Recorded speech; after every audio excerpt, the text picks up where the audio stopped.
Ah, America the beautiful. Wouldn't it be rad to visit Glacier National Park one day, or buy a beachfront home on the Atlantic, or take your kids to Disneyland in sunny California? Yeah.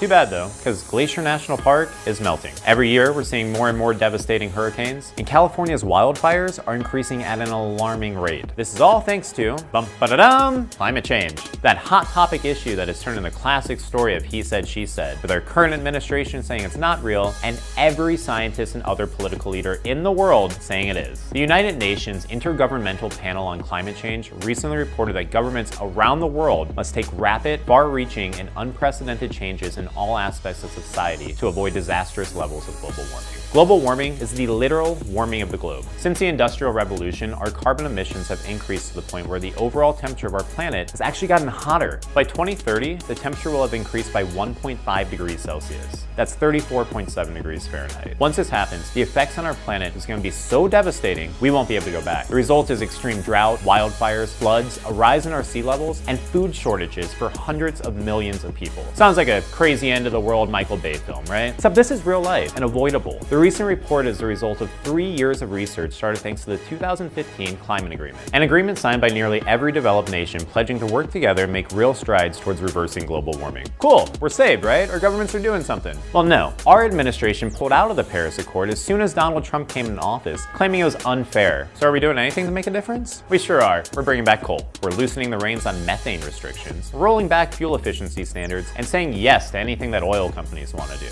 We have the second highest emissions of greenhouse gases in the world, and we all know Donald Trump doesn't like being second, or maybe his administration just wants to hurry up and heat the globe up while there's still time to blame it on Obama and the Democrats. This is an issue that common sense screams non-partisan. We should all want a planet that is inhabitable. We have enough problems to deal with on a daily basis. Why would we want to add not being able to breathe to that list? This is our planet, and we are the ones who will be living on it in the future. Recently, 15 American youth sued the US government for not doing enough to stop climate change. That's huge. And if you want to do something to help but maybe can't take on a court case, here are a few small things you can do. Use renewable energy. Go green on your commute. Support carbon pricing. Take a tax on pollution. Be conscious of your waste and talk about climate change. Finally, vote. Look at your candidates and make this issue a priority. My name is Danny Gomez. Be sure to like and subscribe to Prompt News. The up truth about climate change.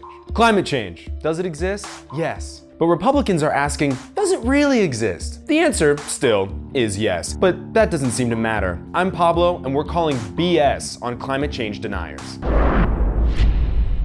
Let's start with the most basic fact we can. After 11,944 research papers and multiple studies of peer-reviewed journals, 97% of climate scientists and climate science papers agree that humans are causing global temperature changes. That number is solid enough that NASA backs it up, which is validation from the people who put a goddamn man on the moon before we ever put wheels on luggage. And that's true. In fact, one of the only studies that suggests the number is below 97% is by a man named Richard Toll, who happens to include people like economic geologists who are not scientists and a self-selected group of those who reject the consensus. Basically, in order to make that consensus falter, you have to include scientists who don't know about climate science or who have already decided that they reject the entire idea. Also, the remaining 3%, well, an analysis of the very few climate science papers that go against the theory showed that there are glaringly huge errors in their methodology, and nobody could replicate their experiments that supposedly proved human-caused climate change was a myth.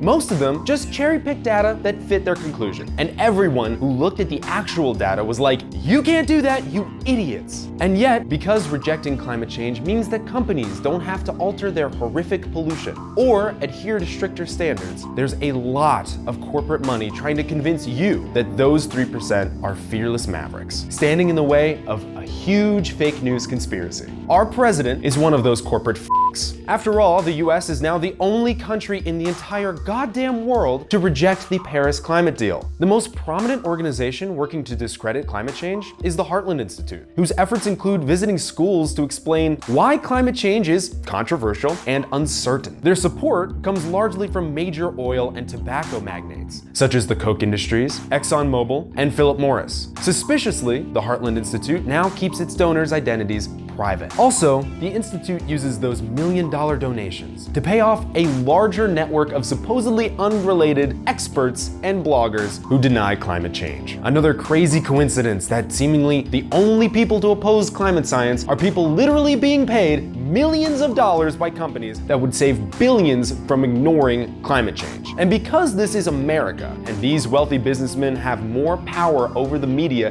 than scientists, that counter-narrative gets way more airtime than it should. By the way, in May, it reached 122 degrees Fahrenheit in Pakistan, and the atmospheric carbon dioxide level reached 410 parts per million, the highest it has ever been in history, since before humans existed. Or, believe ExxonMobil. So, if you do want your kids and grandkids to keep drinking clean water and live within 100 miles of a coastline, you should do something about this. Limiting your own consumption and pollution is already a good idea, but the super major huge problem is with companies that superly, hugely, majorly pollute. The only real solution is electing people to Congress who actually care and can block people like Pruitt and Trump from destroying the environment to make a quick buck. There are also some groups of people in California who are seeing success in suing major corporations for knowingly hurting the public. Kind of like how we sued Big Tobacco in the 90s. They've had some success, and the more people involved, the more likely they'll be to succeed. We'll drop links about all of that below in the description. For now, thanks for watching, and don't forget to like and subscribe for more episodes just like this every week.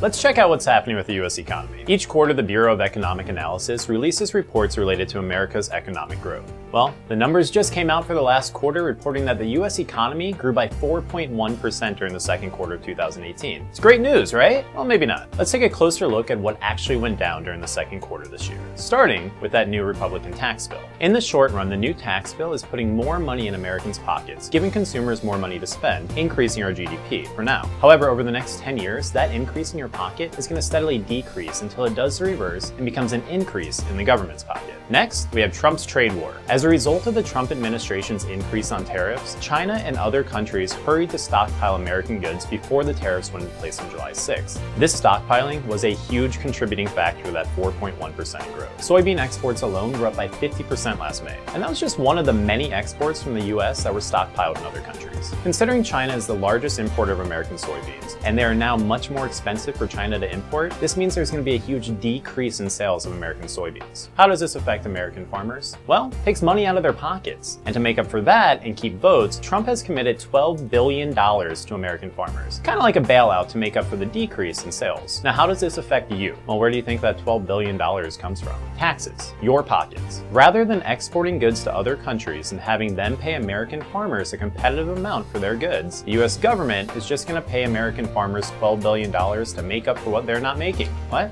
So I guess there's leaks sprouting all over this 4.1% increase, and Donald Trump just keeps on slapping duct tape over them. There are a couple other things that we should keep in mind with our economy. One, the federal deficit is increasing faster than expected, due in large part to huge tax cuts. Corporations are now paying less taxes than ever, and this is long-term. Our individual tax breaks are short-term. And two, the Trump administration is making moves to cut the capital gains tax, adding to our deficit. A capital gain is when you purchase something for one price and then sell it for a higher price later. Capital gains tax is a tax on that difference that you made. This mostly applies to stocks. More than 3/4 of capital gains taxes are paid by people with income of over $1 million.